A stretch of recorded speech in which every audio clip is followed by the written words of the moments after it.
Boa tarde a todos. Obrigado por terem vindo. Como sabem, a parte da iluminação de segurança é muitas das vezes esquecida, como aquilo é só uns blocos autónomos, aquilo qualquer coisa e está a andar. De facto, não é bem verdade.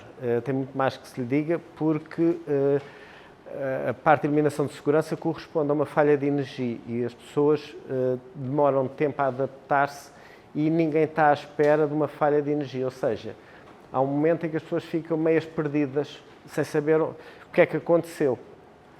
E por isso há regras. E agora, estávamos bem apoiados, jogávamos nós, enfim, estamos por umas regras técnicas e entretanto aparecem umas normas técnicas vindas do outro lado que baralham um bocado o sistema. Depois, como todos sabemos, as normas são europeias, é preciso fazer uma adaptação do que se faz na Europa ou muitas vezes em França para a realidade nacional e pelo meio, no meio das traduções, há sempre diferenças, há sempre umas falhas e nesta não falha a regra. Temos aqui o apoio de uma pessoa que está muito ligada à área e que faz o favor de nos dar aqui um esclarecimento sobre isso. Portanto, mais uma vez, muito obrigado aqui ao nosso colega que vem. Está connosco também um fabricante que nos vai mostrar como é que as coisas funcionam. Pronto, dou a palavra ao engenheiro Lacerda Moreira. Obrigado. Tudo bom. Até já. Espero que gostem. Ora bem, contrariamente àquilo que o professor Luís Almeida disse, eu não vou falar sobre iluminação de segurança. Eu vou falar sobre iluminação de emergência, que é a terminologia normalmente associada ao pessoal da segurança contra incêndios. O pessoal de eletricidade fala em iluminação de segurança e o pessoal da segurança contra incêndios fala em iluminação de segurança. E como a nota técnica foi elaborada pela ANPC, eu vou falar sobre iluminação de emergência e não de segurança. Desculpe lá. Mas do resto é quase tudo igual. Ora bem, a iluminação. Ok. A iluminação de emergência ou segurança, vou tentar não me baralhar muito e falar sempre de emergência, está sujeita a uma série de regulamentações e normas. A mais conhecida, eu creio que aqui é quase tudo ligado à parte elétrica, provavelmente, é as regras técnicas, é a parte mais conhecida, mas existe um regulamento técnico de segurança contra incêndios que também fala sobre a iluminação de segurança. Temos que cumprir os dois, são os dois emitidos por portaria, e estão os dois em vigor. As normas mais relevantes é a norma europeia EN 838, que é a norma portuguesa também, convém que se diga, e é a norma EN 6598, que é a norma portuguesa, que é uma norma de fabrico. Todas as luminárias de emergência têm que cumprir com esta última norma. Bom, o que é que isto tem de comum? A classificação. Embora tenham termos ligeiramente diferentes, um é segurança, outro é emergência, um fala em ambiente, outro antipânico, balizagem. Aqui é mais ou menos a mesma coisa. Os objetivos são também os mesmos, que é evitar situações de pânico, contribuir para a educação segura dos ocupantes e permitir a execução de manobras respeitantes à segurança. Isto é válido para as regras técnicas, é válido para o Regulamento Técnico de Segurança contra Incêndios e é válido para a norma europeia EN 838. Desculpa, norma portuguesa EN 838. Onde é que elas diferem? Diferem logo na classificação. Né? As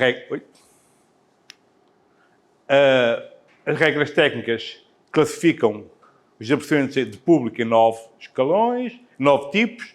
O Regulamento Técnico de Segurança classifica em 12. Um começa primeira até a quinta é menos gravosa, e o outro começa da primeira à quarta e a quarta é mais gravosa. Há aqui uma certa discrepância, mas isto para já são temas. E diferem também naquilo que é obrigatório, segundo estas legislações, de cumprir.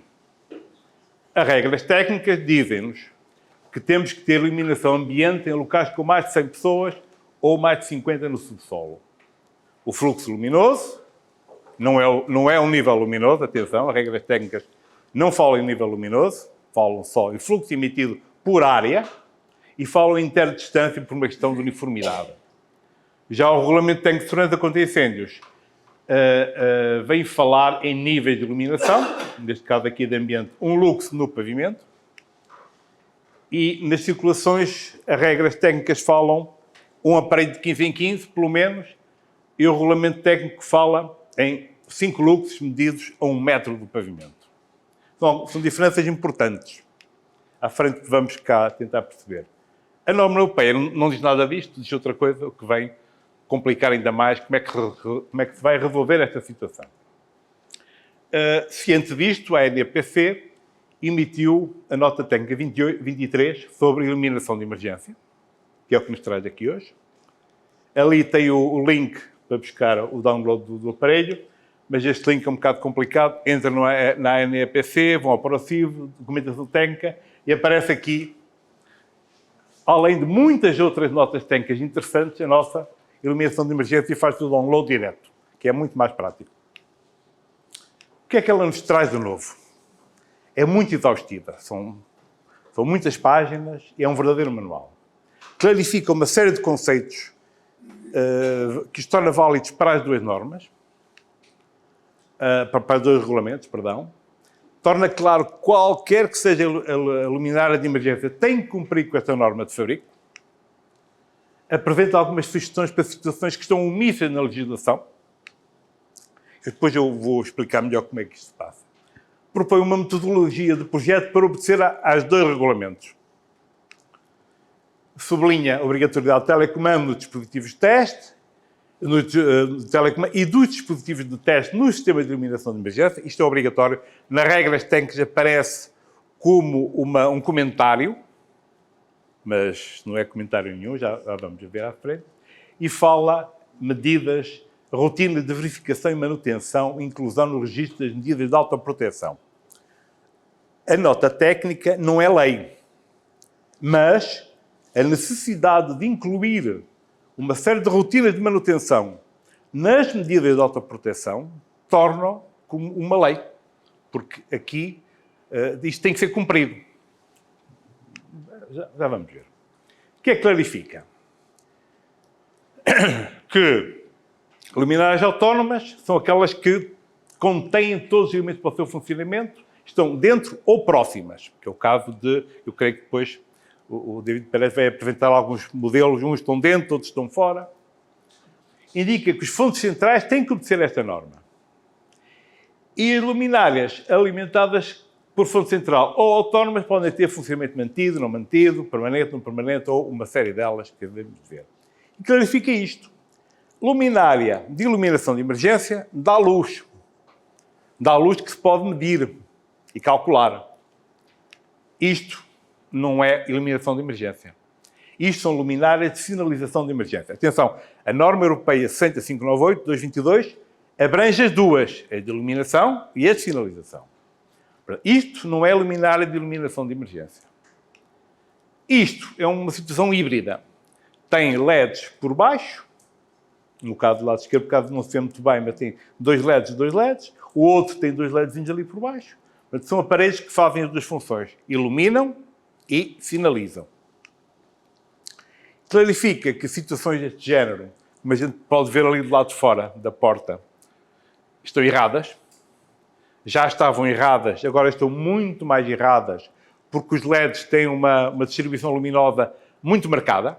Não é como as antigas lâmpadas fluorescentes que estavam luz para todo lado. Nós, se tivermos um bloco autónomo ou uma fonte central permanentemente ligada por cima de um fotoluminescente, a segurança que temos é que quando falhar o LED de estado não vemos o pictograma fotoluminescente. Isso é garantido. Inclusive, ali naquela do lado direito, até o próprio pictograma tapa a luz que vem da luminária normal e não é energiza. Aquilo, por acaso, é um projeto meu, do lado direito.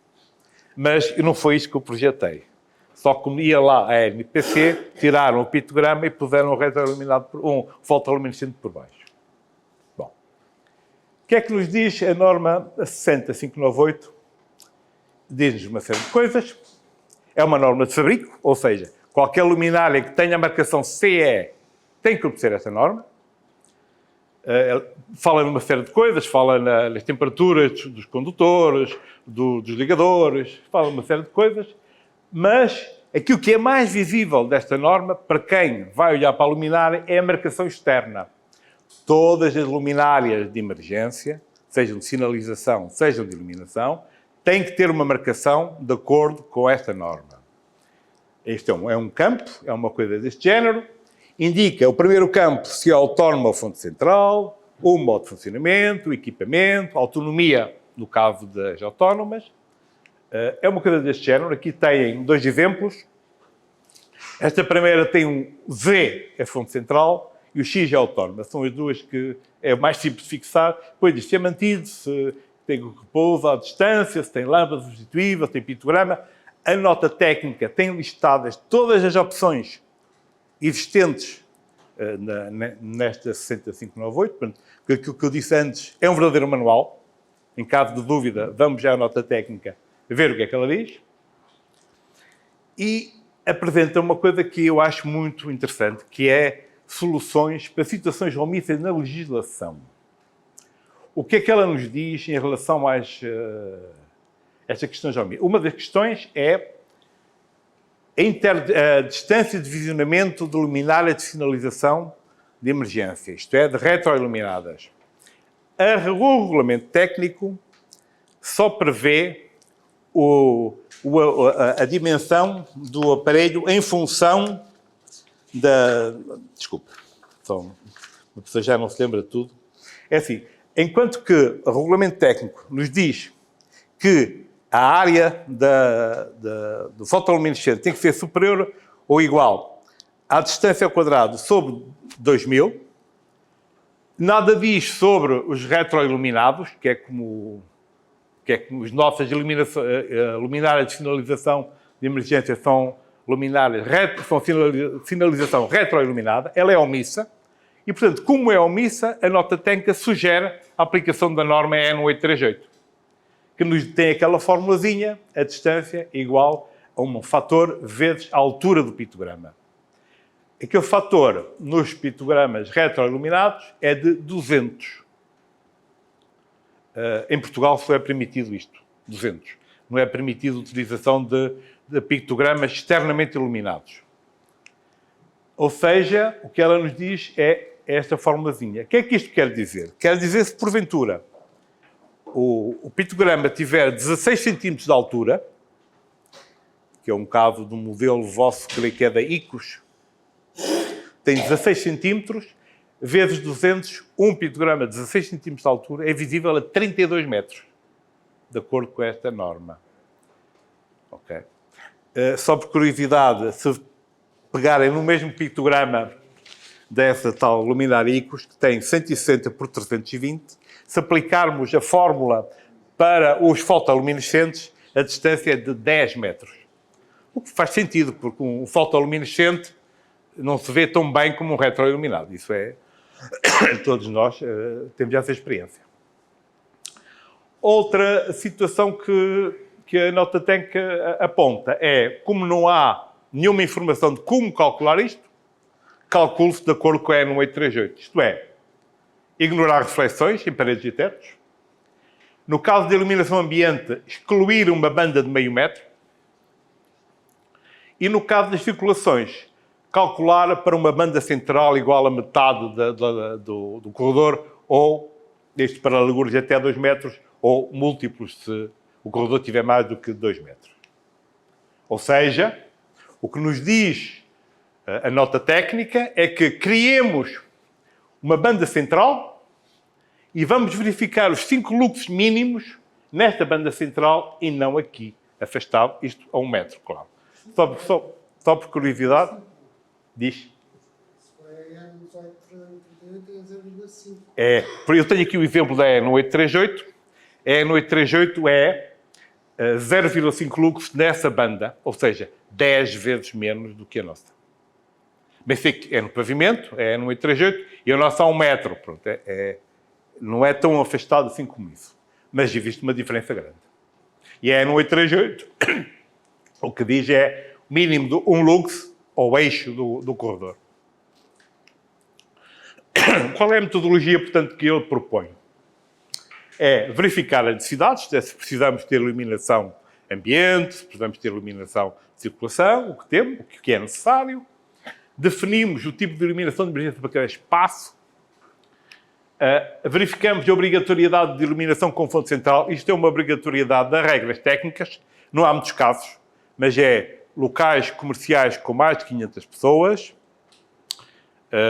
Como é que é? Grandes parques de estacionamento, mais de 4 pisos acima ou abaixo do piso de referência, ou com mais de 400 lugares. Locais de restauração e bebidas com mais de 1000 pessoas. E está-me a falhar aqui. Espetáculos com mais de 500 pessoas. Portanto, verificamos se é preciso ou não ter fonte central. Verificamos aquilo que é obrigatório nas várias normas, nos vários regulamentos, isto é, regras técnicas, 15 em 15 metros nos corredores, ou 4 vezes a altura o pé direito para a iluminação ambiente. Verificamos quais são os obstáculos ou equipamentos a iluminar. E depois colocamos as luminárias e verificamos se cumpre o mais desvantajoso, que é a iluminação de acordo com o regulamento técnico de segurança contra incêndios, e depois, se isto não der bem, voltamos atrás e voltamos a fazer. Vou dar aqui um exemplo de como fazer um projeto. Isto é perfeitamente teórico, depois a gente vai falar melhor sobre isto, acho eu. Este é um projeto de segurança contra incêndios, feito aí para um projeto em que eu estive envolvido, em que tem este projetista de segurança tem uma particularidade, já nos conhecemos bem e ele já sabe fazer esta coisa. Ele põe os pictogramas e diz em que espaços é que quer iluminação de emergência. O que é que se pode ver deste espaço? O corredor tem 23,24 metros, ou seja, 2 aparelhos no corredor, garantidos. Isto é uma afirmação minha. Este local não precisa de fonte central, porque eu conheço o projeto, não é porque aqui se veja alguma coisa. E, portanto, como é que se começa? Primeiro que tudo, vamos verificar onde é que é obrigatório. É obrigatório junto das saídas, junto dos equipamentos de combate a incêndios. É obrigatório nas mudanças de direção. Portanto, ali naqueles 4 pontos eu vou ter que ter iluminação de segurança. E, lá estou, iluminação de emergência, desculpa.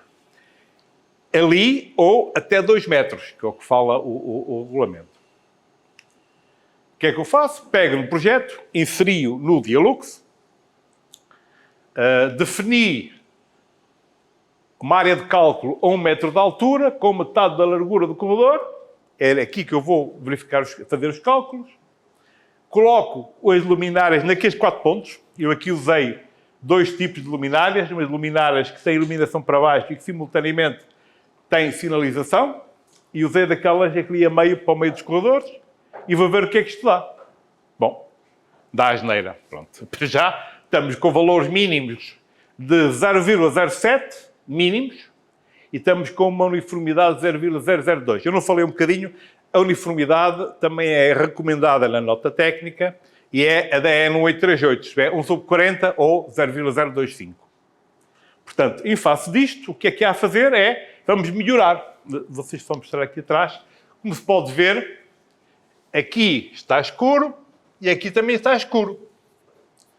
Ou seja, o que eu fiz aqui neste exemplo, coloquei aqui um aparelho, coloquei aqui outro, e este cheguei um bocadinho para o lado, e este cheguei um bocadinho para cima, e agora, claro que isto agora dá bem, não é? Pronto, mal fora, se eu fizesse aqui um exemplo que não dava bem. Temos aqui os 5 luxes, aliás, 505, que é o que está aqui a dar, e temos 0,1 de uniformidade. Pronto, isto é perfeito. Há aqui um valor que é importante ressalvar também, assinalar. Esta iluminação de emergência está a dar um valor médio de 19 luxes. Médio de emergência de 19 luxes. Mas isto é uma particularidade da nossa legislação. E como a nota técnica não alterou a legislação, é o que é. A nota técnica fala nos telecomandos, porque é obrigatório nas regras técnicas, e fala nos dispositivos de teste. Os dispositivos de teste vêm da norma de fabrico.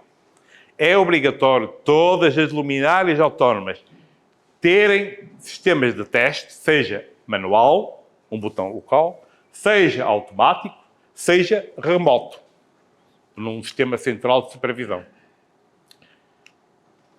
E diz-nos mais que tem que ser feito de acordo com a norma portuguesa EN 50.172, tem que ser feitos testes. Testes mensais, os chamados testes curtos, e testes anuais, que são chamados testes longos. E diz-nos que estes testes são responsabilidade do responsável pela segurança, que tem que criar obrigatoriamente equipes de manutenção, tem que criar rotinas de verificação, e aqui é que está a tal legislação que a nota técnica não tem, porque não é legislação, mas que obriga a fazer estas rotinas. E obriga a fazer rotinas destas, diárias. Diárias é o telecomando pôr em posição de vigilância para repouso e vice-versa. Mensais, os tais testes curtos, ou, no caso de luminárias, com o autoteste incorporado, é mensalmente andar a ver se estão todas com a luzinha verde ligada, se não há nenhum sinal a piscar ou vermelho, não sei o quê. E anuais, que têm que fazer a duração longa. Eu não sei se estão bem a ver o que é numa escola como esta aqui. Imaginemos que tem, não sei, 150 aparelhos aqui neste edifício, todos com autonomia de 1 hora, com o sistema manual. Temos que estar junto de cada um a testar 1 hora em cada uma delas. Ou seja, isto é um bocado violento e muito pouco prático. E mais, porque estas anuais nem são feitas pelo pessoal da casa. Estas anuais têm que ser feitas por empresas registadas na ANPC. Portanto, é um encargo importante. E isto é a única parte de legislação que, de facto, a nota técnica tem. Pronto. E é isto que eu tinha para vos falar. Muito obrigado. Eu creio... Agora, aqui a apresentação é com o David Pérez, que vai falar em castelhano, não é? Temos aqui o David Pérez, que veio do País Basco para nos fazer aqui uma apresentação técnica. Vai falar em castelhano, enfim, vai mais ou menos devagarinho, mas em princípio, se houver dúvidas, põe no fim, está bem? Okay. Obrigado. Bueno, buenas tardes. Disculpadme que yo no hablo portugués, pero voy a hablar español despacio para que me podáis entender. Vale. Bueno, estoy a nivel técnico totalmente de acuerdo con la exposición que acabamos de ver, que ha hecho nuestro compañero, porque las reflexiones que él ha hecho son exactamente las mismas que estamos haciendo en España y que se hacen en el resto de Europa. La problemática es la misma, exactamente la misma. Yo voy a ir ahora haciendo algunos apuntes técnicos de nuestra opinión como fabricante de iluminación de emergencia para tratar de poder ayudar a justificar la legislación o la nota técnica desde el punto de vista técnico y sobre todo un aspecto que a mí me obsesiona mucho, que es como ingeniero la mejora de la eficacia. Es decir, a nivel de ingeniería, nosotros como profesionales, una de nuestras labores principales es la de la utilización de la tecnología para que aquello que se fabrica o aquellas instalaciones que se hacen funcionen mejor. Transmitir el conocimiento es fundamental, por eso hoy estamos aquí, y es algo en lo que nosotros y yo particularmente como técnico me preocupa mucho, por vocación profesional, y sobre todo el poder compartir todos estos conocimientos hacen que se genere un sentido crítico mayor para poder solucionar los problemas. ¿De acuerdo? La primera reflexión importante en la iluminación es que tenemos que tener en cuenta cómo funciona el ojo humano. Es la primera lección del libro de iluminación, ¿no? Cómo funciona nuestro ojo humano, ¿no? Bueno, pues hay un proceso fundamental. Si alguien no entiende, por favor preguntar, ahora es el momento, ¿vale? Hay un proceso fundamental a la hora de producirse la visión, que es el proceso de adaptación visual. Vale. Es la capacidad que tiene nuestro ojo para adaptarse de entornos con altas luminancias o brillos, o iluminancias o niveles de iluminación, y bajos, ¿no? ¿Y cómo se produce eso? Nosotros en nuestro ojo tenemos una pupila y un iris, y la pupila es el orificio donde entra la luz en nuestro ojo.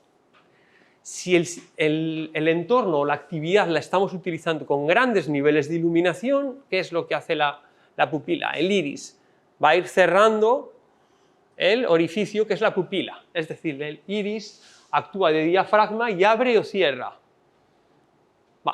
En función de la actividad que hagamos, si estamos en una sala como esta que puede haber, no sé cuánto, 500 lux aquí, bueno, nuestro ojo está adaptado a este nivel. Vale. Y en emergencia, ¿cuánto tenemos? Podemos tener 0,5, 1 lux, 5 lux, son niveles mucho más bajos. ¿Qué es lo que va a hacer nuestro ojo en el momento de producirse el corte de red? Bueno, pues adaptarse. Si estamos en una sala de fiestas, una discoteca, la gente bailando, ahora que se puede, el nivel es bajo a veces. Bueno, o estamos aquí, el nivel es alto. Inmediatamente después de eso se va a adaptar. Eso no podemos controlar, no sabemos cómo va a estar antes. ¿Vale? Pero sí podemos controlar eso una vez que se produce el corte de red. Es importante, porque si nosotros hacemos a nuestro ojo trabajar mejor, reducimos la fatiga y sobre todo mejoramos la eficacia.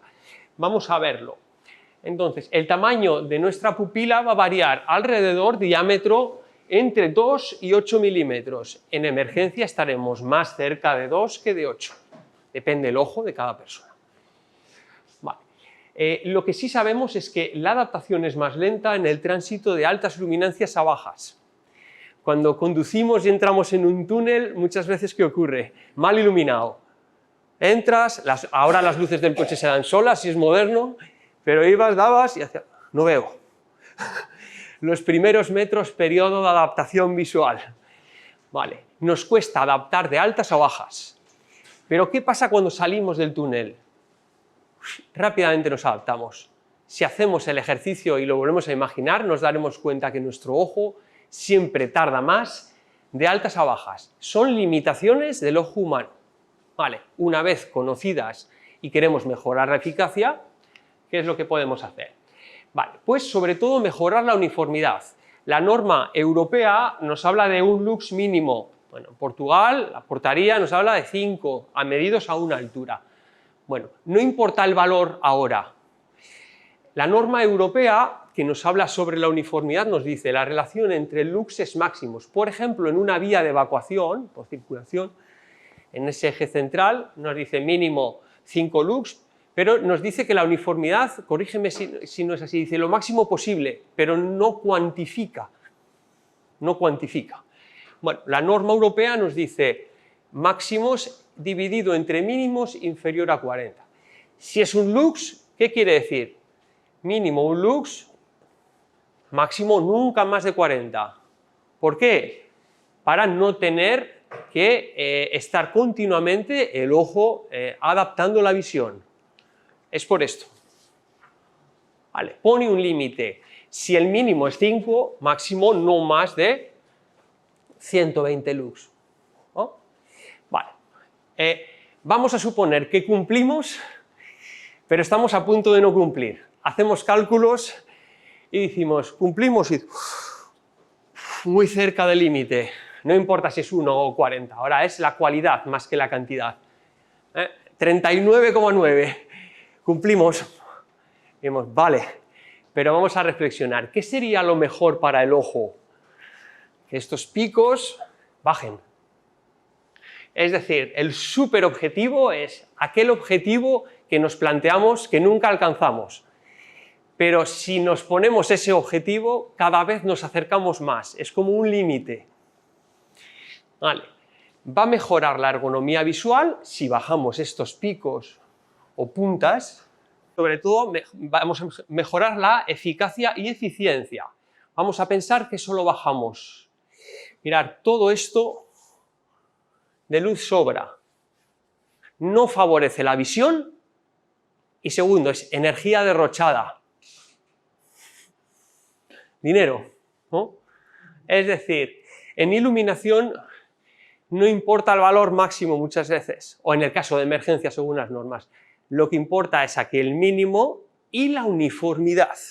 Cuanto mayor sea la uniformidad, menos fatiga visual y después menos energía consumida. Tenemos que pensar que todos no vemos igual. Los que mejor ven son los adultos jóvenes, alrededor de 20, 21 años. A partir de los 20, 21 todo va peor. Es así la vida. Vale. Entonces, sabiendo este objetivo, ahora vamos a ver qué herramientas disponemos para hacer las cosas mejor. Lo primero que tenemos que entender es, bueno, yo cuando estudiaba, a finales de los años 90, 2000, por ahí, apenas había software de iluminación. Yo recuerdo dos que había, dos fabricantes muy importantes. De iluminación de emergencia no existía software y los cálculos los hacíamos generalmente a mano. Un software que permite, lo primero es, hace cuentas si no se equivoca, no tenemos que repasar, la calculadora nunca se equivoca, están bien hechas, mejor, y segundo, es más rápido que nosotros. Una ventaja, pero es muy importante conocer cuál es el concepto, la cualidad. Si nosotros ponemos una luminaria de emergencia en el techo, vamos a ver de qué dependemos para tener 1, 5 lux, 0,5, el valor que sea. Bueno, pues tenemos que aplicar esta fórmula de iluminancia. Antiguamente se llamaba nivel de iluminación, es iluminancia. En luxes nos dice que la iluminancia horizontal será igual a la intensidad luminosa en cada dirección, cada rayo de luz, si multiplica a mayor intensidad luminosa, mayor iluminancia en el suelo. Vale. Por el coseno cubo del ángulo, ahora vemos lo que es, dividido entre la altura al cuadrado. Y dices, divide, penaliza. Cuanta más distancia, menos lux. Y encima elevado al cuadrado, ¿no? Penaliza aún más, ¿no? Vale, cuanto más nos separamos del techo, o más altura, a la misma intensidad luminosa, menos lux. Vale, y veíamos que estaba multiplicado por el coseno cubo del ángulo. Vale, estos son 0 grados, perpendicular al suelo, 90 grados. Coseno de 0, 1, elevado al cubo, 1.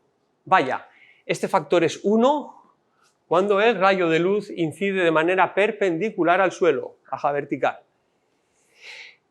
Coseno de 90, 0, al cubo 0. Si el rayo de luz viaja horizontal, este factor es 0, con el que el nivel de iluminación será 0. Es cierto, un rayo de luz horizontal jamás proyecta en el suelo. Conclusión número 1. Estos ángulos cercanos a 90 grados, este factor es casi 0. No interesa dar luz, porque no la vamos a aprovechar. Vale, ¿sabemos el ángulo? No exactamente, pero sabemos eso. ¿Y qué pasa a 45 grados? Ni 0 ni 90, 45, la mitad. Que el coseno cubo del ángulo es 0,35.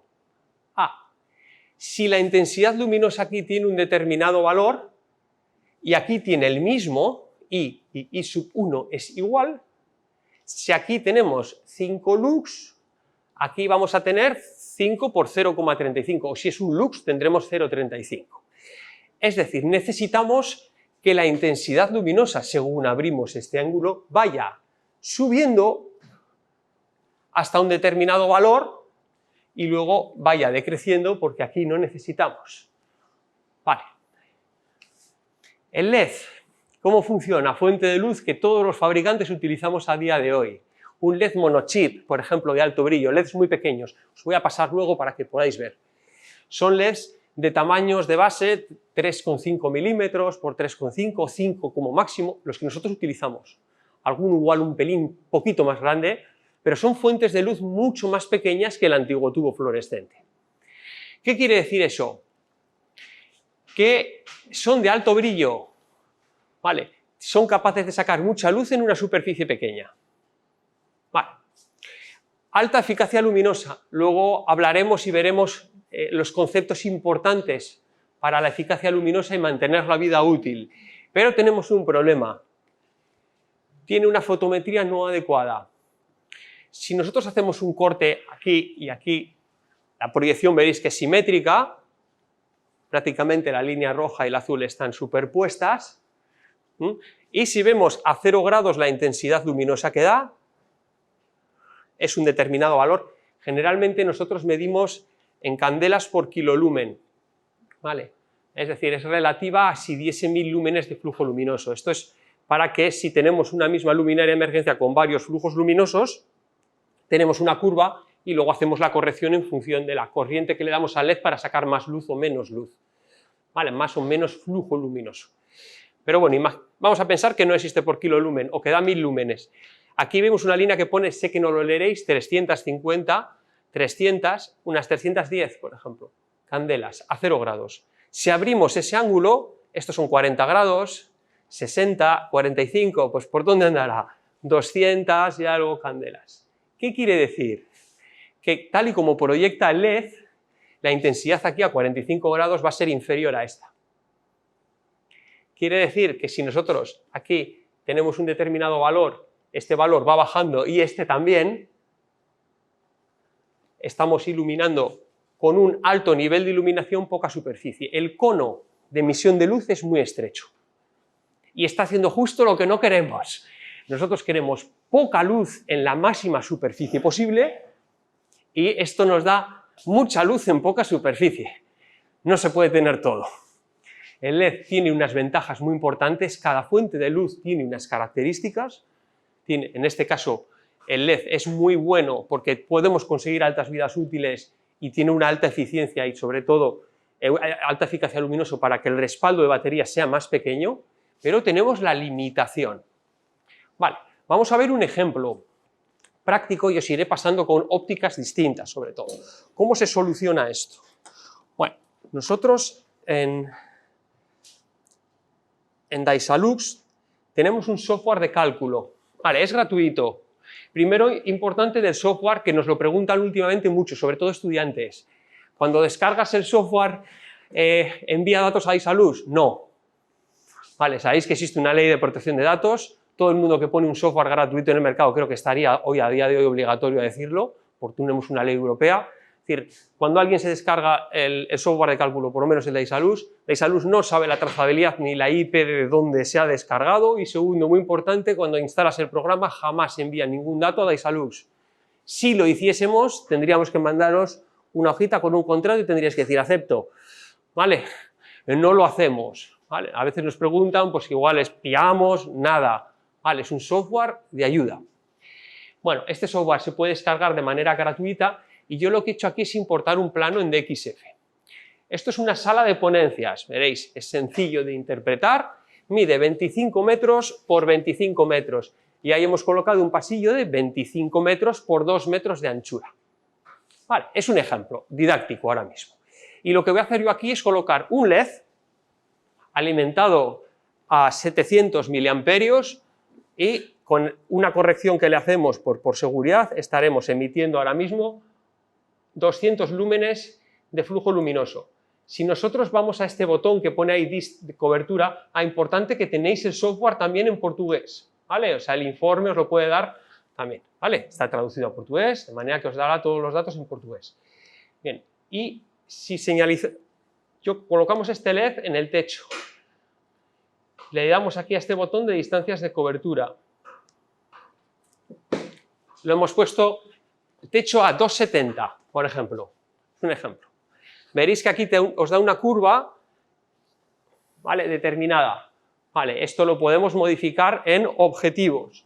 Vale. Si queremos unos objetivos por plano, por ejemplo, de un lux, si queremos de 5, a ver si lo modifico, 5, y la altura de medida, altura plano de medida, que veréis aquí, para los 5 lux, por ejemplo, en vías de evacuación sería a 1 metro, ¿verdad? Es 1 metro de altura lo que se pide en Portugal. Vale, ahí nos diría, bueno, nos diría la superficie o lo que estaría cubriendo. Vale, esto sería solo el propio LED. Vale, veis que no abre mucho. Vale, si le damos a este botón de distancias de cobertura, nos dice lo que podemos separar la luminaria. Pues bueno, si queremos 5 lux a una altura de 2,70 m y el plano de medida a 1 metro, pues la separamos 4,5 metros. Es decir, tendríamos una separación entre luminarias de 4,5 metros. Y a partir de esta ayuda iríamos nosotros colocando. Esto es solamente el LED. Vale, esto lo que nos está diciendo al final es que la uniformidad no es buena y si nosotros conseguimos iluminar y desplazar, que veréis ahora, aquí vamos a darle a resultados, por ejemplo, calcular y le vamos a poner curvas isolux, aunque no sé si se va a ver bien el número, yo os puedo ir diciendo, esta aquí es la de 5 lux. Vale, ¿veis qué juntas están? Si nosotros damos mayor uniformidad y reducimos el exceso que hay aquí de 17 o más, y somos capaces de sacar esto hacia afuera, desplazamos estas curvas isolux hacia afuera, damos mejor uniformidad y colocamos menos luminarias. La idea es colocar también la menor cantidad. Si colocamos menos cantidad de luminarias de emergencia, también haremos menos mantenimiento. Es decir, en este concepto el menos es más se cumple. También os podréis preguntar, ¿y Daisalux qué gana con todo esto si vende menos luminarias de emergencia? Bueno, pues gana una cosa, que ahí fuera hay miles de personas pensando. Y si sabes que es el camino correcto y no vas por el camino correcto, otro vendrá y ocupará tu sitio. Entonces, solo existe una manera, que es mirar hacia adelante. ¿Vale? A veces que nos preguntan esas cosas, como igual hay alguien que no se atreve a preguntar estas cosas, yo lo digo. ¿Vale? Bueno, solución. El LED es una muy buena fuente de luz, pero necesitamos trabajar con ópticas. Vale. A partir más o menos, nosotros empezó a trabajar con ópticas a partir del año 2007-2008, más o menos, ya hace 15 años. Vale. La primera vez que veías eso parecía ciencia ficción. Pasabas de una luminaria rectangular con un tubo fluorescente a algo parecido, nosotros decíamos, a un huevo frito en el techo. Vale. ¿Y eso qué es? Bueno, pues es un LED con una lente. ¿Y eso funciona? Las preguntas.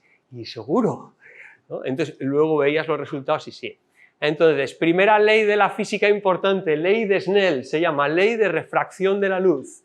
Lo que nos dice es que un determinado rayo de luz, al pasar de un cuerpo que nos permite atravesarlo, es decir, con una determinada transparencia, se va a producir un cambio en la trayectoria, en la dirección de la luz. Vale, nos dice que n sub n, que es un determinado índice de refracción, por ejemplo, el del aire es 1, si n sub 1, el del aire, por el seno del ángulo con el que incide, será igual a n sub 2, por ejemplo, un metacrilato, por ejemplo, o un policarbonato óptico, ¿no?, que tenga un determinado índice de refracción distinto, cambiará el ángulo con el que refracta. Primera refracción se produce aquí. Segunda refracción al salir. En función del grosor de esa lente en cada punto y de la intensidad luminosa que incida en función del LED, esa distribución de la luz cambiará. ¿Correcto?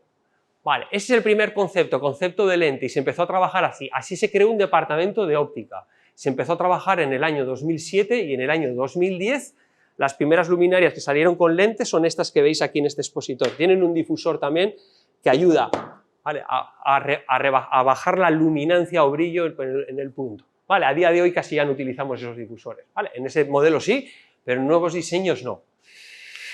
Vale, y se hace con un determinado software, se hacen unos determinados modelos, a partir de ahí construyes un modelo mecánico y luego construyes prototipos, y esos prototipos de fabricación realmente se miden a ver si el modelo virtual y el modelo mecánico construido es exactamente el mismo. Vale, primera, lente para áreas abiertas. Nosotros áreas abiertas es un concepto que viene de inglés que se llama open area, generalmente se llama antipánico o antipánico también, ¿vale? Es decir, para zonas de espacios abiertos. Y son distribuciones simétricas. Si le hacemos un corte aquí y otro aquí, veréis que prácticamente son iguales. Bueno, algún punto un poco más, esto es por errores de medida, que tienen que redondearse. Vale, pero si os fijáis, hemos reducido intensidad luminosa aquí, en la parte de los 0 grados, y vamos aumentando esa intensidad luminosa según abre el ángulo, hasta unos determinados ángulos ya no nos interesa dar luz. Vale, ese es el primer concepto importante. Vamos a ver ese mismo LED que estaba alimentado a 700 miliamperios con una lente. Vale, pues aquí tenemos el LED sin lente, lo vamos moviendo por aquí por el techo, y aquí tenemos el LED con lente. Bueno, da una curva ahí un poco rara, pero esto es una aproximación, luego cuando hace el cálculo lo hace más correcto. Vale, vamos a ver la diferencia. Aquí para 5 lux estaríamos hablando de 4,5 metros de distancia de separación y la superficie cubierta con 5 lux, 8 metros cuadrados. Un poquito, ¿no? Vale, vamos a ver. Yo desconozco el valor que va a salir con 5 lux. Vamos a verlo ahora. El de 1 lux sí me lo sé de memoria. Vale, bueno, 6. Y ya no son 8, son casi 13 metros cuadrados. Vale, es decir, bueno, se puede separar casi un 50% más, ¿no? Es decir, las lentes nos van a ayudar en ese sentido. Vale, esto es una luminaria de emergencia, que luego os voy a ir pasando para que veáis, de lo que a día de hoy uno de los estándares, fijaos cómo ha cambiado, ¿eh? De lo que era un bloque autónomo de emergencia de tipo rectangular, que hay un montón colocados, a una luminaria para empotrar en un techo y solamente es este foquito. Os voy a pasar focos, estos tienen diferentes colores, pero sobre todo para que veáis ya, este es en color negro, pero bueno, para que veáis el conjunto de LED más la lente, el reflector aquí no trabaja, ¿vale? Prácticamente no hace ningún trabajo. Vale, os paso para que veáis, pero nos vamos a ir a otro punto importante. Este plano está preparado. ¿Por qué? Por esto. Antes os comentaba nuestro compañero que en la legislación en Portugal no se habla sobre la reflexión de la luz, ¿no? Pero en la nota técnica sí se aconseja no aprovechar la reflexión de la luz. La norma europea lo que nos dice es que no se puede aprovechar la reflexión de la luz en paredes. ¿Por qué? Bueno, desgraciadamente puede ser que un corte de red esté asociado a un incendio. Podría ser. Vale, nosotros sabemos que generalmente el alumbrado de emergencia, aunque a veces se considera un sistema de protección contra incendios, no es exactamente eso. Puede actuar en caso de incendio. La experiencia nos dice que si hay incendio y humo, la iluminación de emergencia no la vamos a ver. Desgraciadamente es así. ¿Qué es lo que va a ocurrir con el humo? Si el humo está ya en determinadas zonas, no vamos a poder respirar. Eso es un tema importante y después no nos va a permitir ver. No, nos va a entrar en los ojos y no nos permite ver. La convivencia de personas con humo es casi imposible. Vale, sí que es cierto que el humo habrá unos volúmenes de... Pero hay un tema muy importante en protección contra incendios que es, en el momento que se produce un incendio, es detección y también tenemos antes a nivel constructivo la sectorización. Sectorización, la parte de detección, extinción y evacuación importante. Vale, y en el momento en el que se produce rápidamente hay que evacuar. Vale. En muchos casos ni siquiera la iluminación normal nos ha permitido ver en casos de incendio donde había mucho humo. Vale, por lo tanto, debemos de tener muy claro que la iluminación de emergencia sí puede actuar como un sistema de protección por incendios, pero no es exactamente eso a veces. Vale. Bueno, si hay humo, ¿qué nos va a pasar con la pared? Que una pared blanca con un factor de reflexión muy bueno, pues si ha pasado el humo o está sucia, pues va a ser prácticamente cero, ¿no? Una pared negra no tiene. Entonces, por precaución, la norma europea nos decía no se puede aprovechar la reflexión de la luz en paredes. ¿Vale? Bueno, ¿qué pasa aquí?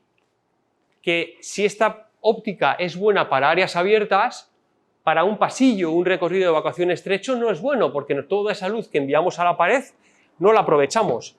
Es decir, de este dato que nos dice aquí, no vamos a poder aprovecharlo al 100%. Si le damos a calcular, realmente la superficie cubierta lo vamos a poner en color gris, esa es la del LED solo, vamos a ponerlo en color gris, de todo lo que podía iluminar, ahora solamente ilumina eso.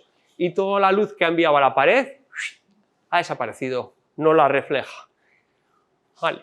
Entonces, la luminaria pierde eficacia en función de dónde la ponemos. Y otra reflexión importante, las luminarias de emergencia no son eficientes.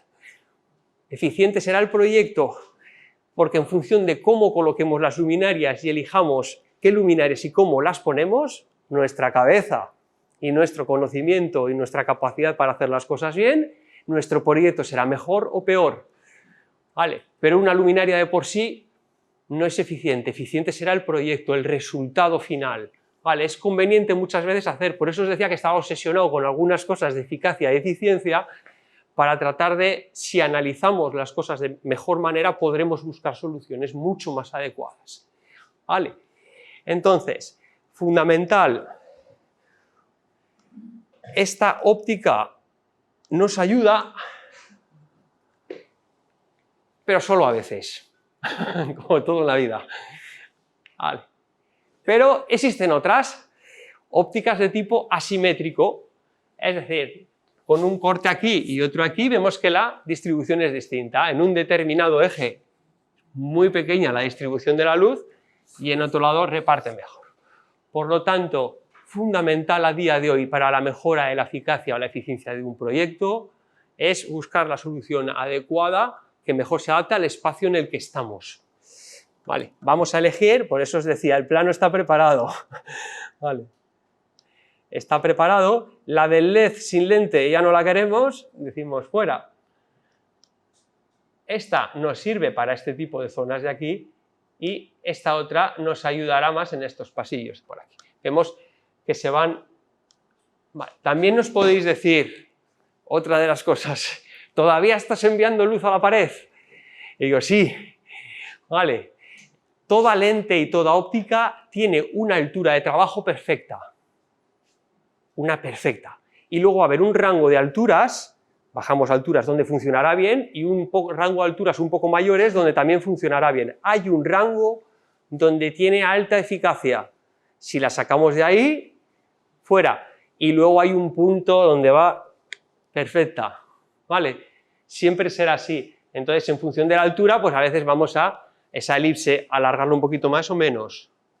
¿Vale? Pero bueno, aquí se podría considerar buena. Están más o menos este tipo de lentes diseñadas para trabajar entre 2 metros y medio, 2,20, 2,30, hasta 5, 5,5.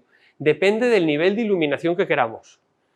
Si vamos a España o el resto de Europa, pues se trabaja con un lux, generalmente puede cambiar un poquito la altura de trabajo. ¿Vale?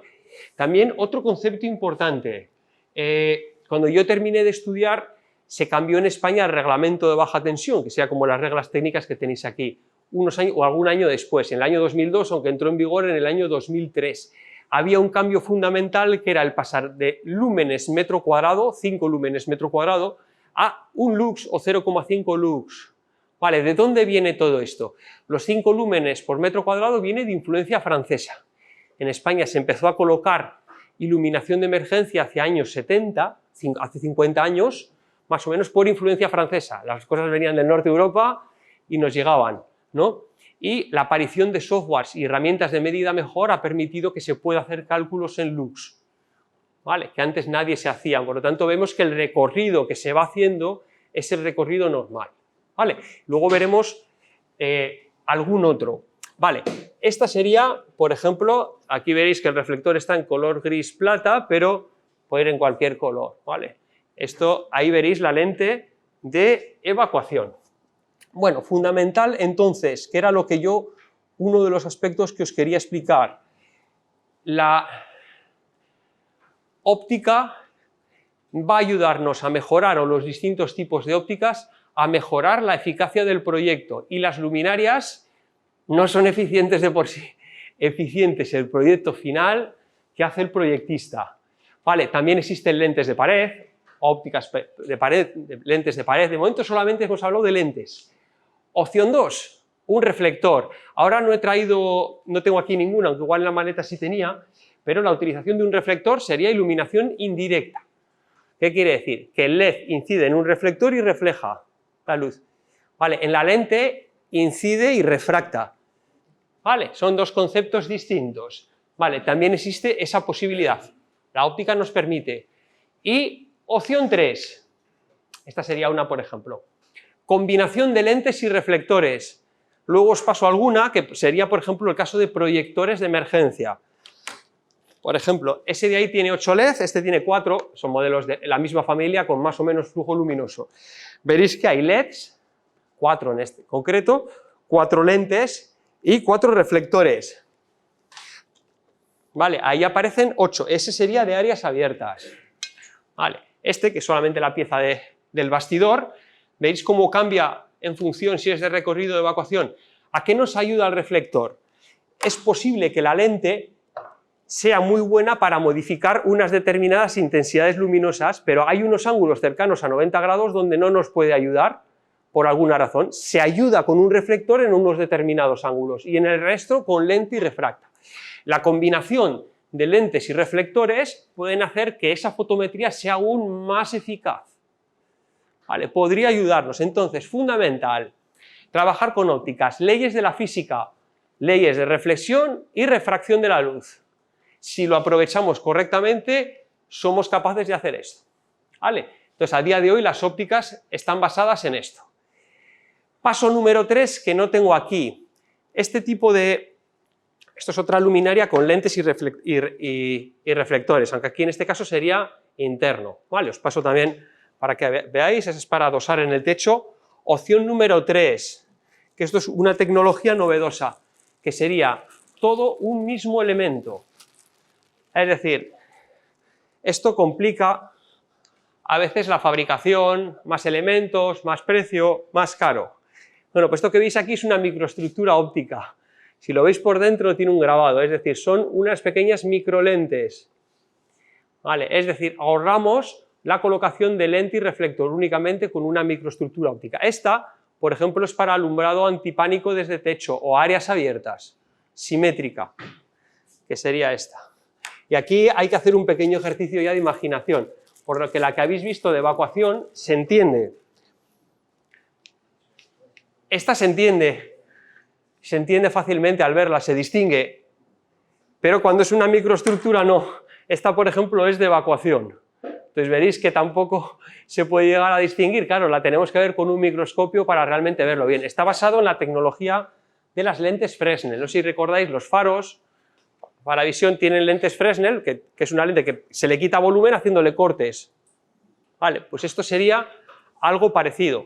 Esa sería para techo y luego tendríamos otra opción incluida para pared. ¿Qué es lo que ocurre si colocamos una luminaria de techo en la pared? Pues que la gran mayoría del flujo luminoso va a salir hacia el frente y hacia arriba. Por lo tanto, tiene que tener otro tipo de proyección de luz. Aquí veréis que estas tienen una especie de nariz, ¿vale?, en la parte que nos va a tratar de ayudar. Tiene unas microestructuras en la parte de aquí, veréis que tienen un semicírculo, un círculo, ese círculo está dividido en 2 semicírculos y luego tienen otra parte por la parte de debajo, que sería, os vais pasando, esa otra parte.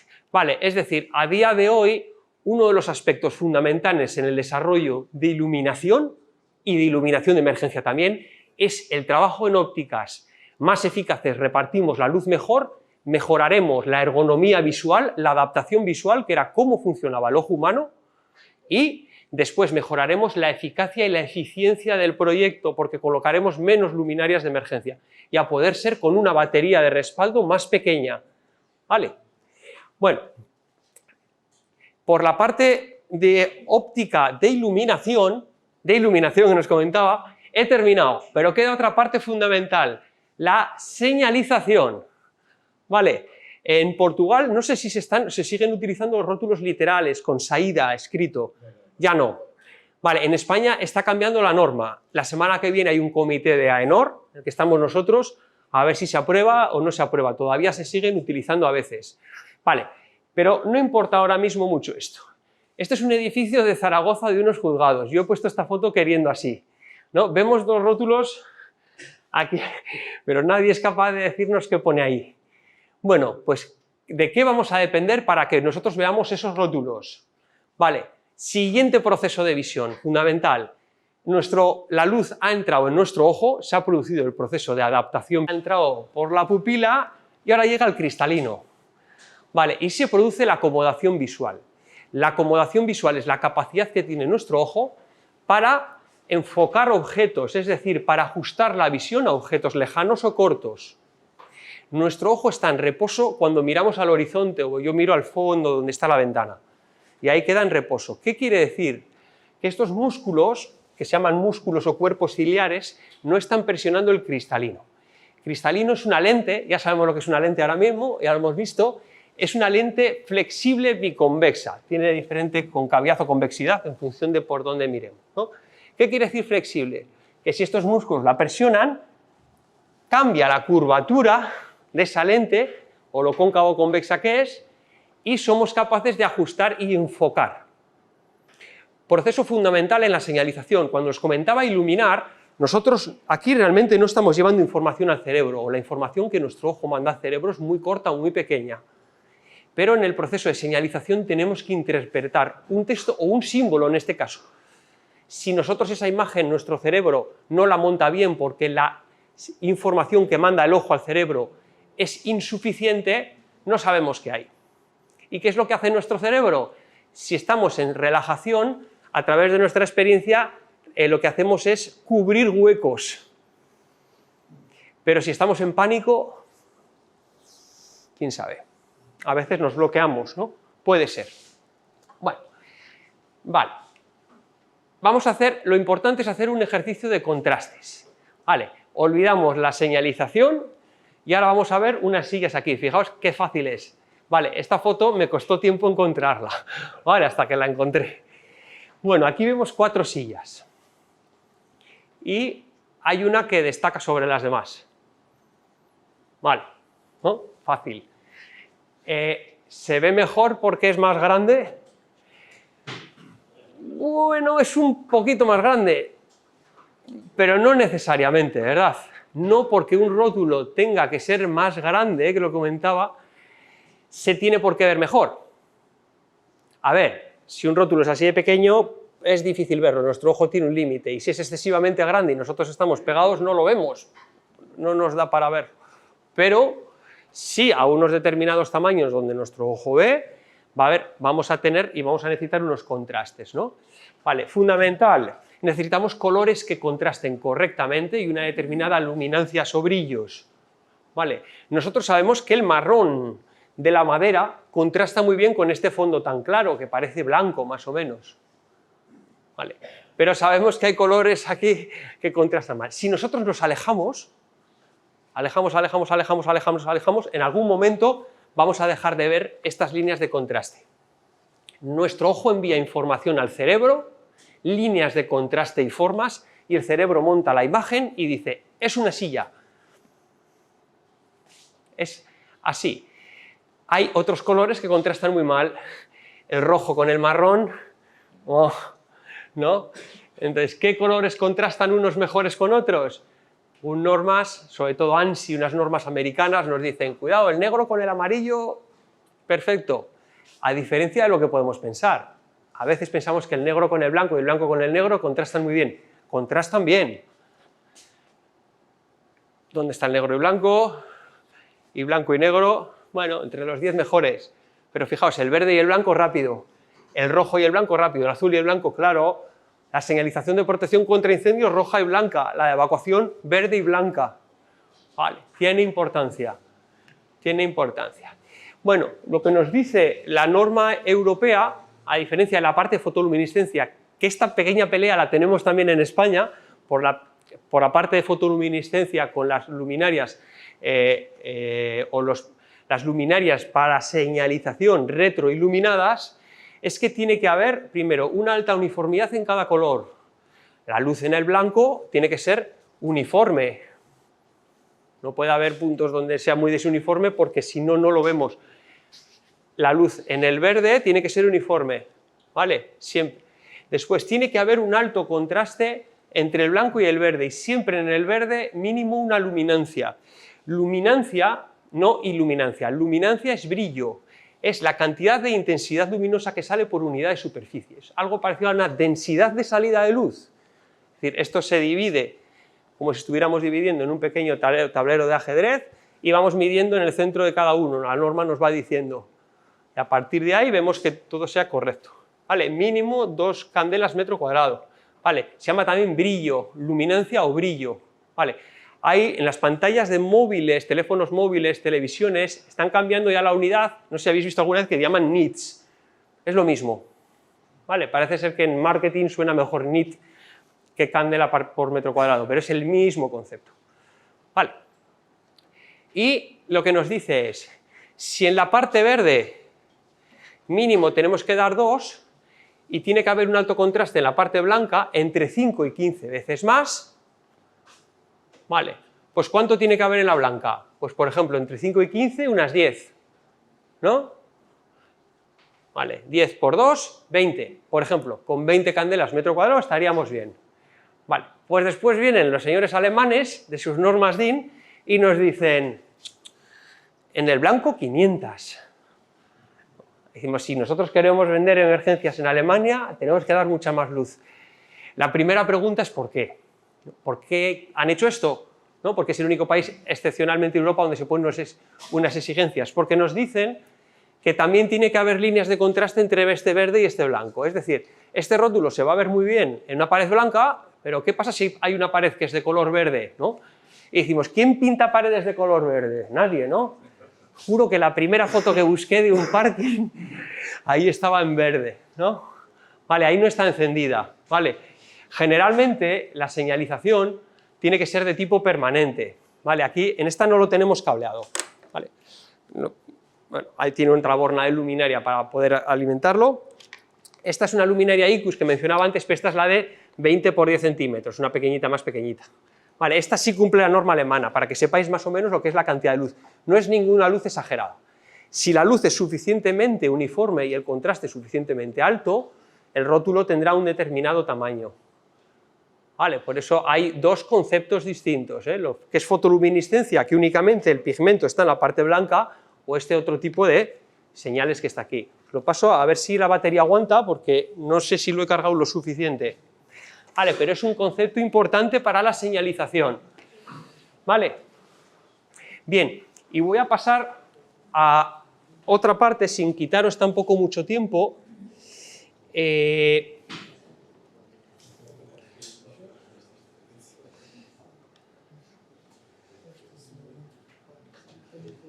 A ver si soy capaz de bajar rápido.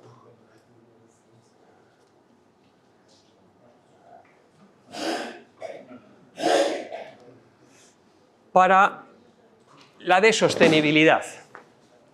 Bueno, yo trabajo bastante con el departamento de marketing. Sergio, que es un compañero que está aquí, sabe que yo incido mucho en tratar de educarles. A veces es difícil, ¿eh? No, el departamento de marketing hace muchas cosas bien, ¿eh? Pero en educarles en que si la información que se traslada no tiene una doble vuelta, es decir, que es muy clara y es muy sencilla, se va a entender siempre mejor. Vale, entonces tratar de huir muchas veces de conceptos muy utilizados, y uno de ellos es el de la sostenibilidad. Vale, a mí había cosas que me preocupan a veces, quizá por obsesión profesional, que es el de, yo desde que era un niño pequeño veía o nos hablaban del tema de la polución y del cambio climático. Y tengo 45 años y yo tengo más o menos uso de razón, creo que desde los 7, 8, 10 años más o menos me acuerdo, y hemos ido a peor. Entonces, algo hemos hecho horrible, ¿no?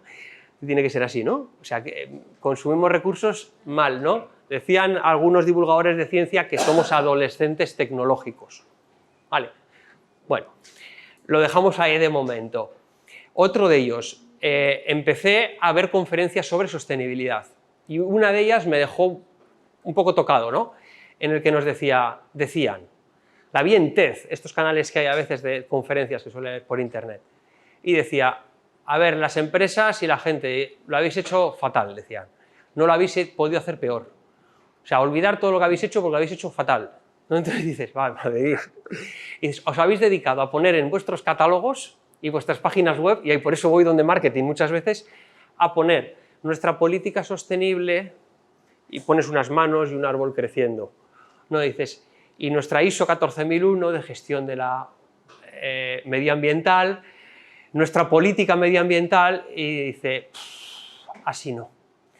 Y entonces es cuando empezaba la bronca. Nosotros la bronca decimos a cuando te regañan.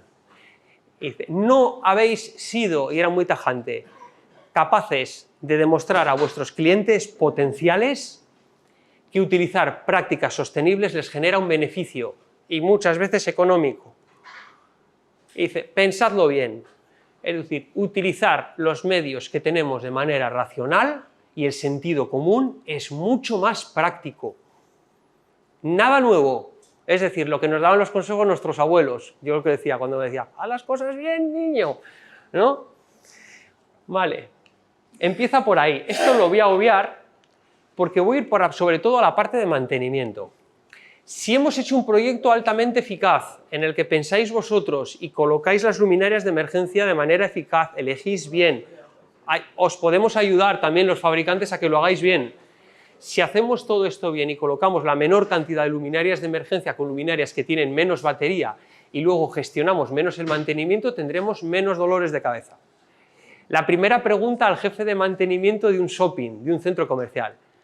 Esto es una pregunta real.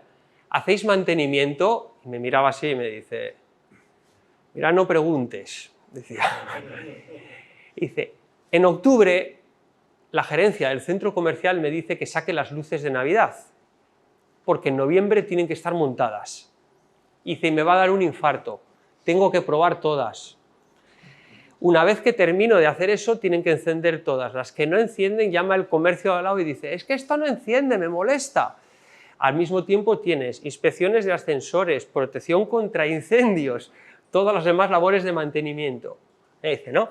Termina la Navidad y tienes que desmontar todo otra vez. Y dices, y todo el día corriendo, y reformas, y corriendo, y corriendo, y corriendo.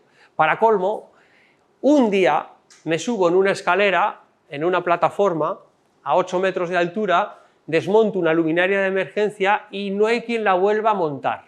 Y me acuerdo de la familia, de todos los fabricantes y todos los que han trabajado en ella.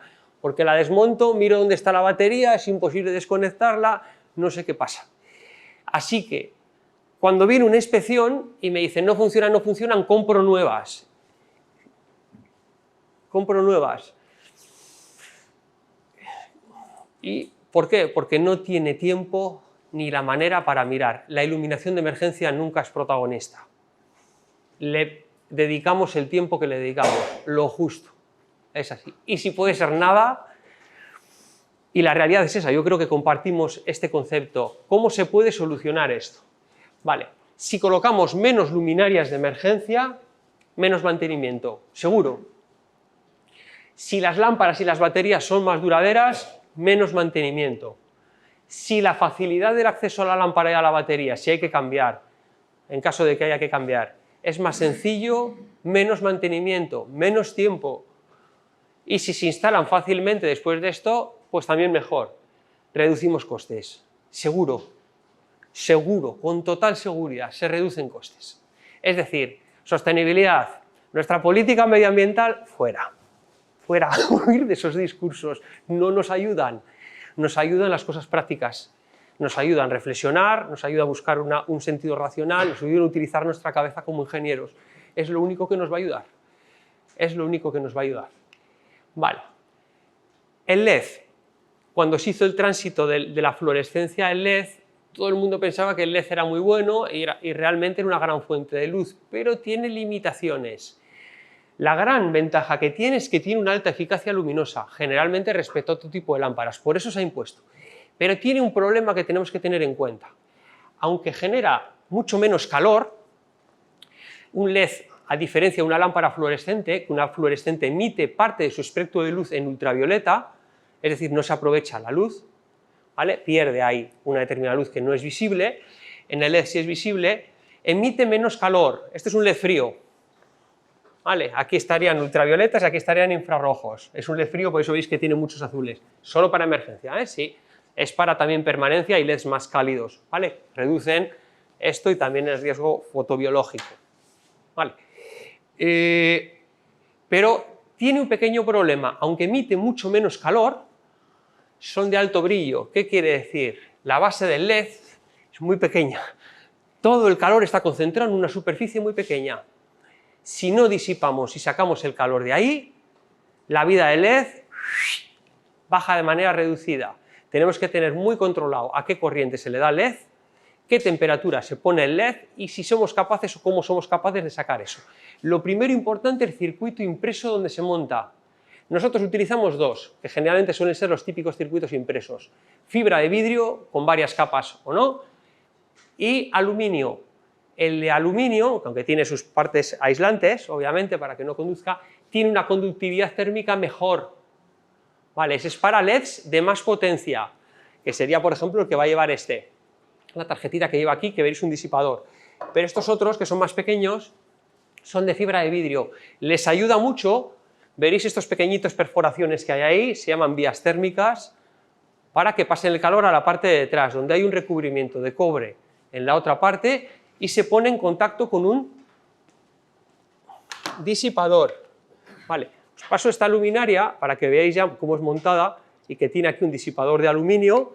Os he quitado la tapa de baterías para que veáis lo sencillo que es a día de hoy. Se cambian como un mando a distancia o un juguete. Vale, es muy sencillo. He quitado la tapita para que podáis ver. Vale, generalmente lo que se hacen es, lo primero que se hace a la hora de diseñar un circuito de este tipo es utilizar algún software de cálculo de dinámica de fluidos, ¿no? Estamos aquí en una universidad, supongo, yo cuando estudiaba era la asignatura más complicada. Era flujo laminar o turbulento. Laminar, todo bien. Turbulento, Bernoulli y todas aquellas cosas, ¿no? Vale, existen software, hay uno que nosotros, por ejemplo, utilizamos mucho que es Scrabble, muy típico para diseños electrónicos, si hay alguien por aquí, vale, y nos ayudará a hacer cálculos de este tipo y simulaciones. Esta simulación es un corte en este por aquí. Aquí es un proyector, veis que todo el cuerpo es un bastidor de aluminio, veréis esta parte de aquí, ahora os lo voy a pasar, y Sergio, pasarles para que lo cojan y vean. Y esta es la simulación. Esto es leyes de termotecnia o termodinámica. Conducción, convección y radiación. ¿Alguien recuerda? Vale, el LED conduce hasta que llega al contacto con el aire. En el aire, convección. Si nosotros lo que hacemos es generar más calor que en el aire, generamos una corriente de aire. Al estar transmitiendo por convección el calor del sólido al gas, al aire, convección térmica. Con lo que somos capaces de disipar, sabiendo la temperatura del aire, la temperatura de los LED y la conductividad térmica de los materiales, su superficie, como es, un software nos ayuda. Sobredimensionamos y después medimos con termografías. Fácil, más o menos un LED de eso se nos puede poner a unos 90 grados de temperatura, al cabo de una hora, más o menos. ¿Vale? Por eso es muy importante elegir un buen LED. ¿Con esto qué conseguimos? Pues altas vidas útiles. Realmente a día de hoy el LED en emergencia, si el diseño es bueno, no va a haber que cambiarlo. En no permanentes. En permanentes depende el número de horas de uso. Importante, los datos de vida de los LED son datos estadísticos.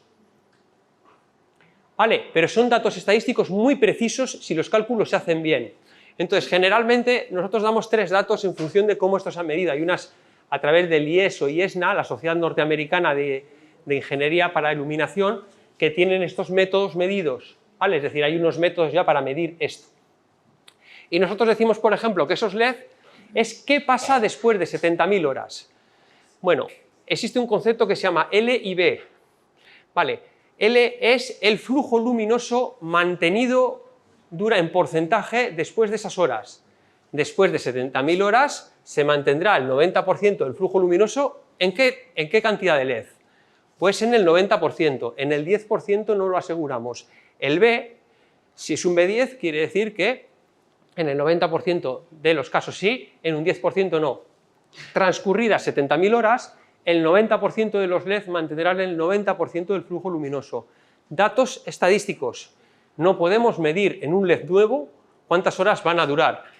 Puede ser que tengamos LED dentro de unos años que duren 300.000 horas. ¿Y cómo le demostramos a alguien que mide 300.000 horas? ¿Lo habéis probado? Y dice, no, es imposible, no han pasado 300.000 horas desde que salió el LED al mercado ahora, ¿no?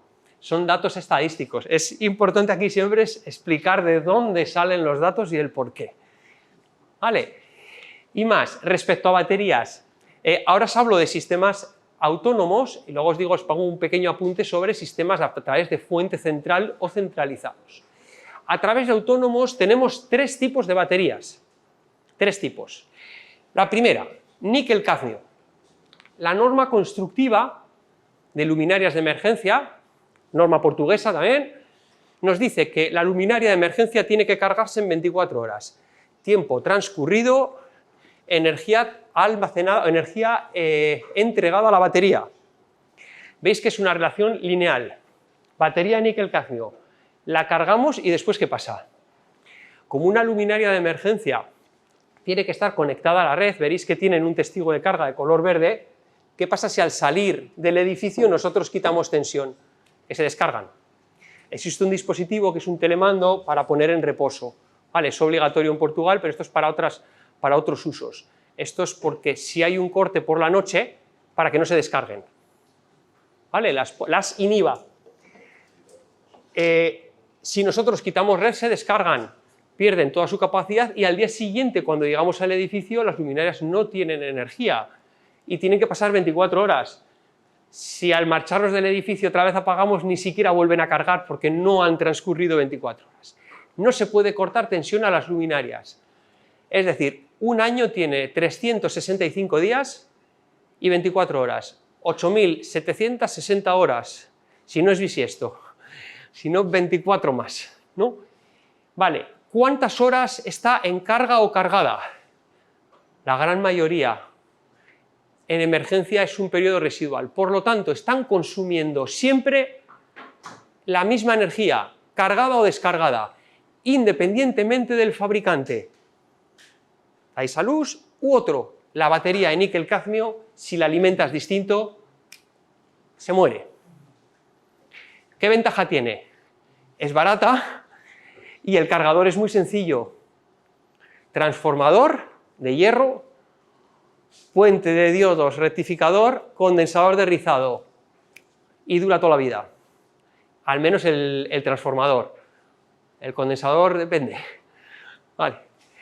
Bueno, otro elemento, otro dato importante, el cadmio es un elemento muy contaminante. Vale. A día de hoy hay el máximo fabricante de fabricantes de baterías de níquel-cadmio está en China y todo depende de que el gobierno chino un día las prohíba. Está en manos de ellos, ¿vale? Como otras muchas cosas a veces, ya. Vale. Pero bueno, se cree que podrían desaparecer en los próximos años, cuando ya no quieran fabricarlo porque no les merezca la pena.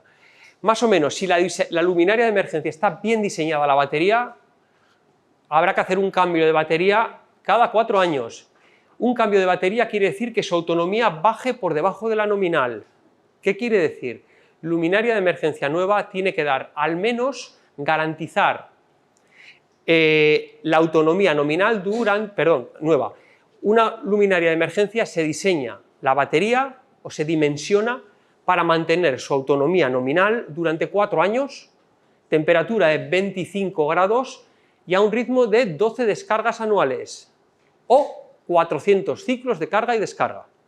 A partir de ahí ya bajaría la autonomía, ¿vale? Importante eso, que mantengan al menos 1 hora de autonomía. Baterías de níquel metalhidruro, ¿vale? Estas son mejores y veis que cargan a través de pulsos, ¿vale? Aquí estamos, se ahorra bastante energía y su vida estimada es mayor, pero a día de hoy ya prácticamente nosotros lo que más diseñamos es con baterías de litio, en concreto de las de litio con fosfato de hierro, que es una tecnología bastante buena para luminarias de emergencia. Proceso de carga, una vez esas 24 horas, cada vez ya se dan pulsos más cortitos para mantener y su vida estimada alrededor de 6 años, más o menos. Incluso podríamos ir a 8, en algún caso, depende. Vamos viendo también, aquí hay diferencias en función del técnico, lo iremos viendo también. Fundamental entonces, alargar la vida de las baterías que funcionen mejor, alargarlas y sobre todo las lámparas no tener que cambiarlas. Menos mantenimiento, menos preocupaciones. Y ya voy terminando con una parte fundamental. Se hablaba también sobre la gestión del mantenimiento. Tenemos esta norma, que es norma portuguesa también, europea, española, todo. Vale, la que nos dice, A las luminarias de emergencia hay que testearlas el funcionamiento al menos una vez al mes, que saltan a emergencia, al menos una vez al año la autonomía. ¿Y qué haría una persona con sentido común? Lo apunta en un libro de registro, un logbook, ¿no? Un libro de registro. Importante también, yo fui hace años perito, no de seguros, de perito de accidentes, bueno, pues de parte de ingeniería, trabajé alguna vez en algunos incendios, algunos problemas. Generalmente los seguros no quieren pagar. Importante siempre, y es un consejo, guardar las facturas del material reemplazado junto con el libro de registro. Es una prueba irrefutable en un juicio de que se ha hecho mantenimiento, guardar las facturas del material, porque pueden acusar de que hablas un libro de registro, pero te dice, ¿lo rellenaste ayer? Dices, no, mira, compré el material, ¿ves la factura? 25 de abril de 2015. Es una prueba irrefutable. Vale, os lo digo porque esto es un dato que me he encontrado yo. Vale, problemas. Si gestionamos el mantenimiento de manera manual, generalmente nos encontramos con el problema de que nos lleva mucho tiempo. Tenemos que hacer test funcionales, esto es algo más sencillo, pero el test de autonomía, ¿cuánto tiempo debajo de las luminarias? ¿Una hora? ¿Cómo controlamos por cuadros eléctricos todas las zonas? La programación tiene que ser muy clara y nos va a dedicar mucho tiempo. Y otro de los problemas, no enciende. ¿Y a qué se debe? Lámpara, batería, electrónica, ¿por qué? ¿Por qué no enciende? ¿Tiene arreglo? ¿No tiene arreglo? ¿Cómo lo sabemos rápidamente? Esto en edificios grandes aún el problema se aumenta. Y el libro de registro manual. Vale. Solución, luminarias de tipo autotesteable. La fase 1 tienen un micro y ellas se testean por nosotros. En este expositor que tenemos aquí, aunque esto es vacuna central, le vamos a hacer alguna avería. A esta de aquí le vamos a hacer un problema de carga de batería y esta otra es luminaria, le vamos a fundir la lámpara y a ver si es capaz, aunque la he parado en permanencia, sí. Bueno, esta de aquí da 3 pulsos de LED ámbar. 1, 2, 3. Fallo batería, no carga. Cambiamos batería o nos va a pedir comprobar la batería. Ya sabemos. 2 pulsos, la otra, fallo de lámpara. Si todavía da autonomía pero no llega a la nominal, dará un pulso. Y si hay un fallo en la electrónica, te da 4. De hecho, en nuestro sistema da hasta 9 códigos distintos, ¿vale? Con otras, sobre todo para ayudar al diagnóstico de las luminarias. Entonces, lo más sencillo es, pasas por la instalación, si el LED verde, ahora hay que corregir este fallo. Esta está con LED cálido y esta con frío, habréis visto la diferencia, porque esta es permanente, ya lo corregimos, apagamos. Ah, vale. Vale, que no quiero deslumbraros. Vale, estos son 200 lúmenes, veréis, con lentes. Vale, una es cálida, 6000 lúmenes, no permanente, y la otra es cálida, 3000. Vale. Siguiente paso, con una central y son capaces de comunicar. Vale, uy, ¿qué he hecho aquí? Me pasaba donde no era. Voy terminando, no os quito tiempo. Bueno, estos sistemas existen tanto para sistema autónomo como para centralizados, con fuente central, y te ayudan a gestionar. Vas por los planos, navegas, entras en cada luminaria y te dice lo que ocurre. Veréis aquí un histórico de lo que ha ido ocurriendo y fijaos, ha bajado de 60 minutos, 55, te dice batería autonomía, tiene un código de batería. Le das a propuesta de mantenimiento, te saca un informe y te dice tienes que comprar estos 10 repuestos y las luminarias a las que tienes que actuar son estas. Es muy sencillo buscarla, porque la luminaria también marca con el LED el fallo. Si sabes en qué sala está, luego solamente tienes que buscar cuál es. Vale. Es un sistema para generar esto. Vigila permanentemente, permite configurar los test, horarios de test, cuidado con hoteles o sitios que por la noche no haga test, si hay gente durmiendo, vale, envía todos los avisos por email y te elabora las listas de repuestos. Es decir, a nivel de lo que decía de sostenibilidad, sentido común. Entonces, el repaso, o lo que quería deciros es, ya repaso de todo en un 20 segundos y no os quito más, es proyecto más eficaz y más eficiente, menos luminarias, la óptica mucho mejor, nos apoyamos de un software de cálculo, no se equivoca y lo hace más rápido. Colocamos menos luminarias y una vez que entregamos el edificio, en función del edificio, que si utilizamos un sistema para mantenimiento mejor, luminarias de emergencia que tienen una menor batería, haremos menos cambios de repuestos, los haremos con una periodicidad mayor y será más sencillo que el tener que ir cambiando luminarias de emergencia porque no sabemos cuál es el fallo. Vale, me he extendido más, siento mucho. Nada, agradeceros muchísimo la atención. ¿Me habéis entendido bien? Sí. Y nada, muchas gracias. Muy obrigado. Paneles, para poder emitir la luz de manera uniforme, lo que llevan es, primero, una capa en medio que es opaca. Lo que tienen es una tira con 2 tiras de LED, una en una, y dirige la luz hacia una cara y la mitad hacia otra. Inmediatamente después lleva un panel que tiene lo que se llaman unas microperforaciones, que lo que hacen es repartir la luz de manera uniforme, es decir, que esos puntos de LED no se vean, reparta la luz uniforme. Vale, esto estaría ya por este lado.